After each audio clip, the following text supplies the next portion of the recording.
കൊല്ലം കുണ്ടറയിൽ വൈദ്യുതി പോസ്റ്റിൽ നിന്ന് ഷോക്കേറ്റ് 15 വയസ്സുകാരൻ മരിച്ചു. മുസ്ലിം യൂത്ത് ലീഗ് ജില്ലാ ജനറൽ സെക്രട്ടറി സാജൻ ഹിലാൽ മുഹമ്മദിന്റെ മകൻ അർഫാനാണ് മരിച്ചത്. വഴിവിളക്കുകൾ തെളിയിക്കാൻ വൈദ്യുതി പോസ്റ്റിൽ കെട്ടിയിരുന്ന വയറിൽ തട്ടിയാണ് അപകടമുണ്ടായത്. ദിലീപ് ദേവസിയാണ് വിവരങ്ങളുമായി ചേരുന്നത്. ദിലീപ്, എങ്ങനെയാണ് കുട്ടിക്ക് അപകടമുണ്ടായത്?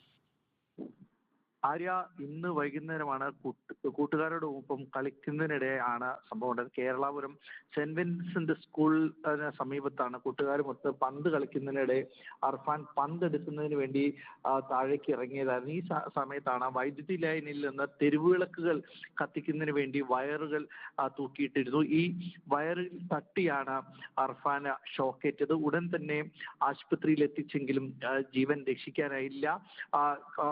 കൊല്ലം മുസ്ലിം യൂത്ത് ലീഗ് ജില്ലാ ജനറൽ സെക്രട്ടറിയായ സാജൻ ഹിലാൽ മുഹമ്മദിന്റെ മകനാണ് അർഫാൻ. ഈ കേരളാപുരം സെന്റ് വിൻസെന്റ് സ്കൂളിലെ 10ാം ക്ലാസ് വിദ്യാർത്ഥിയാണ്. പരീക്ഷ എഴുതി ഫലത്തിനു വേണ്ടി കാത്തിരിക്കുന്നതിനിടയിലാണ് ഇന്ന് വൈകുന്നേരം അതിദാരുണമായ സംഭവം ഉണ്ടായത്. കൂട്ടുകാരോടുമൊപ്പം കളിച്ചുകൊണ്ടിരിക്കെ പന്തെടുക്കുന്നതിനായി ഇറങ്ങിയതായിരുന്നു. ഈ സമയത്തായിരുന്നു വൈദ്യുതി പോസ്റ്റിൽ നിന്ന് വയറ് താഴേക്ക് തൂങ്ങിക്കിടന്നത്. ഈ ഒരു അനാസ്ഥ KSEBയുടെ ഭാഗത്തുണ്ടായ അനാസ്ഥയാണ് കാരണമെന്നാണ് നാട്ടുകാരടക്കം പറയുന്നത്. കാരണം ഈ KSEB തെരുവിളക്കുകൾ കത്തിക്കുന്നതിന് വേണ്ടി പ്രദേശവാസികൾക്ക് കത്തിക്കാൻ എളുപ്പത്തിനാണ് ഇത്തരത്തിലുള്ള വയറുകൾ തൂക്കിയിട്ടിരുന്നതെന്നാണ് നാട്ടുകാർ പറയുന്നത്. ഇതിൽ നിന്നാണ് ഈ കുട്ടിക്ക് ഷോക്കേറ്റത്. ഷോക്കേറ്റ് ഉടൻ തന്നെ ആശുപത്രിയിൽ എത്തിച്ചെങ്കിലും ജീവൻ രക്ഷിക്കാൻ കഴിഞ്ഞില്ല എന്നുള്ളതാണ് ആര്യ.